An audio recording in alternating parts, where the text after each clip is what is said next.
What happens when two of entertainment's most outspoken personalities collide on live television?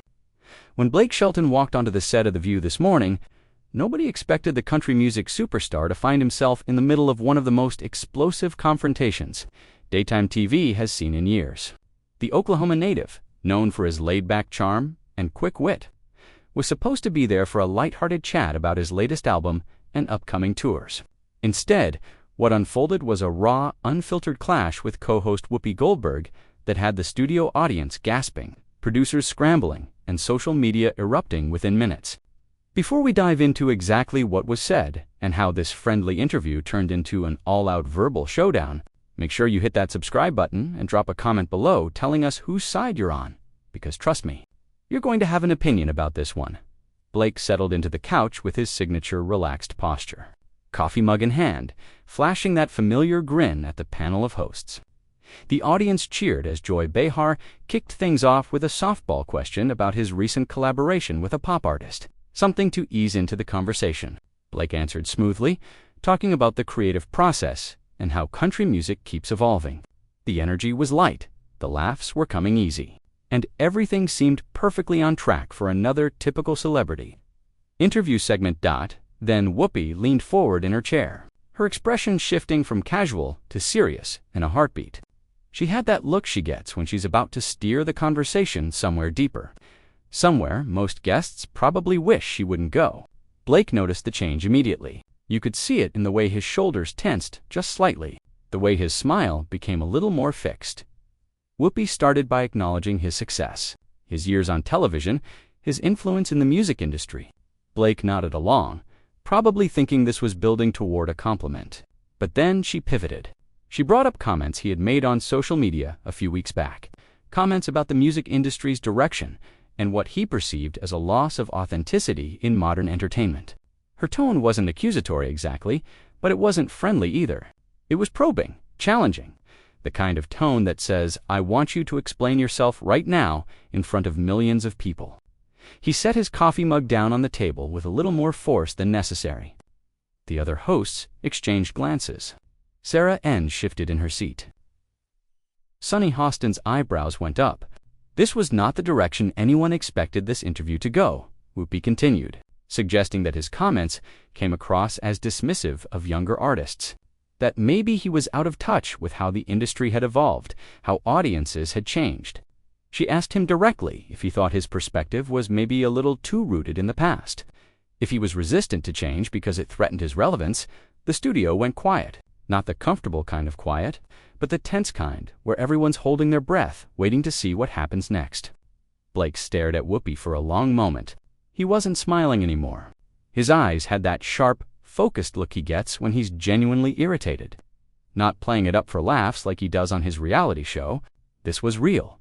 He started his response slowly, deliberately, his Oklahoma drawl getting a little more pronounced the way it does when he's trying to keep his temper in check. He told Whoopi that she had misunderstood his comments entirely, that he wasn't dismissing anyone, that what he was actually talking about was the corporate homogenization of music, the way streaming algorithms and social media trends were replacing genuine artistry with manufactured viral moments. He said he wasn't against evolution.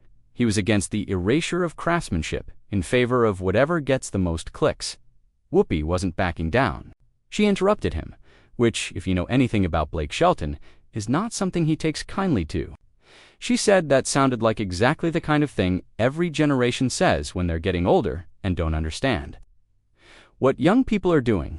She brought up how rock and roll fans said the same thing about country music decades ago, how country purists said the same thing when he and his peers started blending genres. She asked him point blank if he saw the irony in his position. Blake's face flushed. He leaned forward, matching her posture, his voice getting louder. He told her there was no irony, that what she was describing was natural evolution within artistic boundaries. What he was criticizing was the complete abandonment of those boundaries. He said when he started out, you had to actually be able to sing, actually be able to play an instrument, actually be able to write a song that meant something.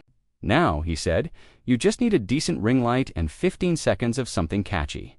Joy tried to jump in, probably to lighten the mood, but Whoopi held up her hand. Her eyes locked on Blake. She told him that was elitist, that he was basically saying his era was better. His music was more legitimate, and everyone coming up now was doing it wrong. She said that kind of attitude was exactly what held the industry back, what made it harder for diverse voices to break through, what kept the same old gatekeepers in power. Blake shook his head, his frustration obvious now. He said she was twisting his words, putting meanings into his mouth that he never intended. He said he had mentored dozens of young artists, that he had consistently championed new talent, that his whole point was about the industry machinery, not the artists themselves. But Whoopi wasn't letting him off that easy. She fired back that his actions didn't matter if his public statements sent a different message, that whether he intended it or not, his comments reinforced the idea that there was a right way and a wrong way to make music, and he got to decide which was which. The tension in the studio was suffocating at this point. Audience members were looking at each other, unsure if they should clap, boo, or just sit there in shocked silence. The producers in the control room were probably having heart attacks trying to figure out if they should cut to commercial. But the two of them just kept going, both convinced they were right, both refusing to give an inch. Blake's voice took on an edge as he told Whoopi that she was making this about something it wasn't, that she was trying to paint him as some out-of-touch dinosaur when all he was doing was advocating for quality over quantity, substance over spectacle. He said if that made him elitist, then fine. He'd wear that label, because someone needed to say it. He said the reason music felt so disposable now was because it was treated as disposable, created to be consumed and forgotten in a matter of days. And that wasn't evolution. That was degradation. Whoopi shot back that his definition of quality was subjective, that what he valued in music wasn't universal, that different generations and different cultures had different relationships with art and entertainment. She said music had always been tied to technology, that every technological shift brought the same complaints from the previous generation, and they were always wrong. She told him the only thing that was degrading was his ability to appreciate anything that didn't fit his narrow definition of what music should be. That's when Blake really lost it. Not in a violent way, not even in a yelling way exactly, but you could see something snap behind his eyes. His whole demeanor changed. He sat back in his chair, let out a bitter laugh, and said something that would become the most replayed moment of the entire exchange. He looked directly at Whoopi and told her that, for someone who built a career on speaking truth to power, she had gotten awfully comfortable being the power, deciding what opinions were acceptable, shutting down anyone who disagreed with the current narrative. The other hosts froze. Sonny's mouth literally fell open. Alyssa looked like she wanted to be anywhere else. Sarah was staring at the table. Joy's eyes were wide as saucers, and Whoopi just stared at Blake with an expression that was impossible to read, somewhere between fury and respect. Like she couldn't believe he had just said that, but also couldn't deny there might be a grain of truth in it. For a few seconds, nobody said anything. The silence stretched out, painful and heavy. Then Whoopi spoke, and her voice was cold, controlled, more dangerous than if she had yelled. She told Blake that was a hell of an accusation to make, especially from someone who had spent years as a judge on a television show that literally existed to decide who was talented enough to deserve a career and who wasn't. She said he had been the gatekeeper, the person with the power to shape careers and crush dreams with a single comment. So maybe he should think real hard about whether he was projecting his own guilt onto her. Blake's face went from red to almost purple. He started to respond, his mouth opening, words forming. And that's when we hit the moment that nobody saw coming. The escalation that took this from a heated debate to something else entirely. But you'll have to wait for the next part to find out exactly what Blake said that made Whoopi stand up from the table. Blake's hands gripped the armrest of the couch, his knuckles white. He looked at Whoopi with an intensity that made it clear he wasn't about to let that comment slide. He told her that being a judge on a singing competition was nothing like what she was doing right now. That his job was to evaluate vocal talent and performance ability, things that could be objectively measured. Not to police what people were allowed to think or say about the state of their own industry. He said when he gave criticism on that show, it was constructive, it was specific, it was meant to help people improve, not shut them down for having the wrong opinion. Whoopi's eyes narrowed. She asked him if he really believed that, if he honestly thought there was no subjectivity in his judgments, no personal bias in deciding which voices deserved to be heard. She reminded him of specific contestants over the years, bringing up moments where his critiques had been harsh, where people accused him of favoritism, where his preferences clearly influenced his decisions. She said the only difference between them was that she owned her perspective. She didn't hide behind claims of objectivity. Blake leaned forward again, his voice rising. He said there was a massive difference between having preferences and actively trying to control the conversation, between critiquing a performance and attacking someone's character for expressing an opinion. He told her that what she was doing right now was exactly the problem, taking a discussion about music and the industry and turning it into a personal attack, making it about him as a person rather than the actual issues he was trying to address. Whoopi's response was swift and cutting. She said if he felt attacked, maybe that was because his position was indefensible. That sometimes when people pushed back on bad takes, it felt personal because the takes were revealing something about the person making them. She said she wasn't attacking his character, she was challenging his logic. And if he couldn't handle that without getting defensive and throwing accusations around, maybe he wasn't as open-minded as he claimed to be. The audience was completely silent now. A few people looked uncomfortable, shifting in their seats. Others were leaning forward, transfixed. This had gone so far beyond a normal talk show disagreement that nobody knew what to do.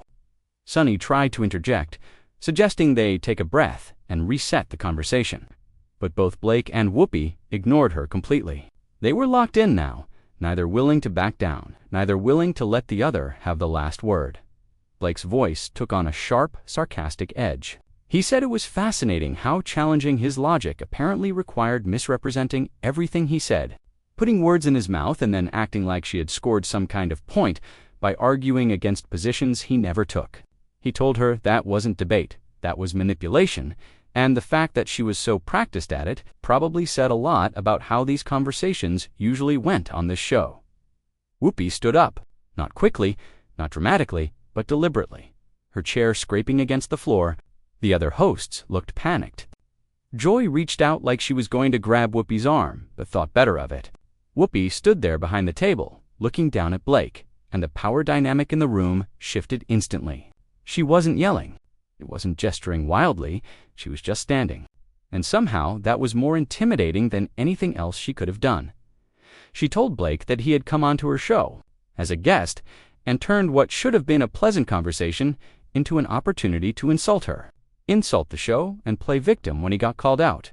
She said if anyone was manipulating this situation, it was him, coming in with a chip on his shoulder, looking for a fight, and then acting shocked when someone fought back. She said he could dish it out all day long on social media, on his own platforms where everyone agreed with him, but the second someone with a different perspective pushed back, he couldn't handle it. Blake stood up too, matching her energy. He said he didn't come looking for a fight, that she was the one who brought up his social media comments. She was the one who turned this confrontational. She was the one who decided to make this interview about politics and perspective instead of music. He said if she wanted to have a real conversation about the industry, he was all for it, but what she wanted was to grandstand, to make him look bad in front of her audience. To score points for her side, whatever that side was, Whoopi's voice went up for the first time. She said his side, her side, that was exactly the problem with his whole worldview. This idea that everything was teams and tribes, and us versus them. She said music wasn't supposed to be about sides. Art wasn't supposed to be about sides. But he was the one who made it that way by deciding there were real artists and fake artists, authentic music and manufactured garbage, people who got it and people who didn't. She said he created the division and then got mad when people pointed it out. Blake fired back immediately. He said she was doing the exact same thing, just from a different angle, deciding that anyone who questioned the current state of the industry was an elitist, a gatekeeper, someone stuck in the past. He said she had just as much of an us versus them mentality. She just thought her us was morally superior. He told her the difference was that he was criticizing a system, a corporate structure, while she was making it personal, attacking him as an individual for daring to have an opinion she disagreed with. The producers must have been screaming in someone's earpiece at this point because Sonny made another attempt to interrupt. Her voice strained as she suggested they were all passionate about music and maybe they could find common ground. But it was like throwing a pebble at a freight train. Neither Blake nor Whoopi even acknowledged she had spoken. Whoopi told Blake that everything was personal, that his criticism of the system was criticism of the people trying to succeed in that system, the artists trying to make a living, the young people trying to find their voice. She said he couldn't separate the two, couldn't hide behind this idea that he was just concerned about quality, when what he was really concerned about was his own relevance in an industry that was moving on without him. That hit a nerve. Blake's face changed, the anger mixing with something else, something that looked almost like hurt. He told her that was a low blow, that she didn't know anything about his relationship with younger artists, about the time and energy he put into helping people build careers, about the genuine concern he had for what was happening to an art form he loved. He said accusing him of being threatened or jealous was cheap. It was the kind of easy insult people threw around when they didn't have a real argument. Whoopi wasn't backing off. She said if it was such a cheap insult, why did it bother him so much? Why was that the thing that finally got under his skin? She said maybe it hit close to home. Maybe there was truth in it that he didn't want to face. She told him that every generation of artists had to deal with the generation before them, saying everything was better back in their day, and every single time the older generation was wrong. They were just scared of becoming irrelevant. Blake's voice went quiet, which somehow made it more intense. He told her she could think whatever she wanted about his motivations. She could psychoanalyze him all day long, but it didn't change the fundamental point he was making. He said the industry had prioritized profit over artistry, virality over substance. And if nobody was willing to say that out loud because they were afraid of being called old or out of touch, then the problem was only going to get worse. He said someone had to be willing to be the bad guy, to say the uncomfortable truth, even if it meant getting torn apart by people like her. Whoopi laughed, but there was no humor in it. She said the uncomfortable truth, like he was some kind of martyr for speaking his mind on Twitter. She told him the uncomfortable truth was that the industry had always been about profit, that it had always been a business, that the golden age he was romanticizing never actually existed the way he remembered it. She said he was nostalgia tripping, confusing his personal experience with objective reality, and trying to force everyone else to validate his memory. Blake shook his head, his frustration reaching a peak. He said she wasn't listening, that she had decided what he believed before he even opened his mouth, and nothing he said was going to change her mind, because she wasn't interested in understanding his perspective. She was interested in being right. He told her that was the real problem, not the music industry, not generational differences, but the complete inability of people to have a conversation without trying to destroy each other. Whoopi spread her hands, her expression challenging. She said she was right here, having a conversation with him, engaging with every point he made. And the reason it felt like destruction was because his points didn't hold up under scrutiny. She said if his ideas were solid, if his arguments were sound, he wouldn't need to complain about how she was responding. He would just respond better. The other hosts had given up trying to moderate at this point. They were just sitting there, watching this unfold like everyone else. Alyssa looked like she was trying to telepathically communicate with the control room. Joy was covering her mouth with her hand. Sarah had her arms crossed, eyes darting between Blake and Whoopi. And Sunny just looked exhausted, like she had aged 10 years in the last 15 minutes. The silence that followed was suffocating. Blake and Whoopi stood facing each other across the table, both breathing hard. Finally, Whoopi sat down. Blake remained standing for a moment before lowering himself back onto the couch. "We need to go to commercial," Sunny said quietly. "No," Whoopi said flatly. "We're finishing this conversation." Blake let out a bitter laugh. "Conversation? Is that what you're calling this?" "What would you call it?" Whoopi shot back. "A public execution," Blake said. "You ambushed me with my social media posts and twisted everything I said." "Nobody twisted anything," Whoopi replied. "Your words are your words." Blake started removing his microphone. "This interview is over." "We're in the middle of the show," Alyssa protested. "Then you'll have plenty to talk about after I leave," Blake replied. He grabbed his jacket and walked off stage, leaving the 5 hosts in stunned silence. 3 hours later, Blake sat in Bill Maher's green room, still processing what happened. His phone was exploding with notifications. #BlakeVisWhoopi was trending everywhere. Bill Maher walked in personally. "Thanks for coming on. I saw what happened. We're going to have a real conversation tonight, but I'm going to push back on some of your points. Is that okay?" "Yeah, "That's okay," Blake said. Soon he was on stage. Bill didn't waste time. "Blake, you had quite the day on The View. What happened?" "I went on expecting to promote my album and got interrogated about my social media posts instead. It got heated and I left." Bill leaned forward. "But you gave as good as you got. You weren't exactly passive." "I was defending myself," Blake said. "Let's talk about the actual point," Bill said. "You think music has become too manufactured. But here's where you lose people. You're acting like there was some golden age where music wasn't commercial. And that just wasn't true." Blake felt his frustration building. But there used to be more room for artistry within that business. "Who gets to decide what's essential?" Bill countered. "When you say if you need 100 writers, you're not a musician, that carries weight. Young artists hear that and feel illegitimate." Blake was quiet. This was the second time today someone made this point. The political commentator on the panel nodded. "Every generation thinks the next is doing it wrong. Rock said it about disco, disco about hip-hop. It's a tale as old as time." "So I'm just the old guy yelling at clouds?" Blake asked bitterly. "No," Bill said. "But you need to express your concerns without sounding like you're delegitimizing everyone who came after you. Stop positioning yourself as the defender of real music. That's where people call you out." Blake felt cornered. "So what am I supposed to do? Just accept everything?" "Critique away," Bill said, "but do it with humility. Acknowledge your perspective is just one among many." After the show, Bill came over. "Stop trying to win this argument. You're not going to win it. Find a way to talk about your concerns that doesn't alienate everyone who disagrees." Blake nodded slowly. "I need to think about all this." "That would be good," Bill said. "And stay off Twitter for a while." Driving home through LA traffic, Blake's mind replayed both conversations. Were they right? Was he just uncomfortable with change, dressing up his discomfort as principle? The next morning, headlines were everywhere. Blake Shelton storms off The View after a heated exchange. Country star can't handle real time with Bill Maher either. Blake Shelton's bad day to talk shows. 2 meltdowns, his manager called. "We need damage control."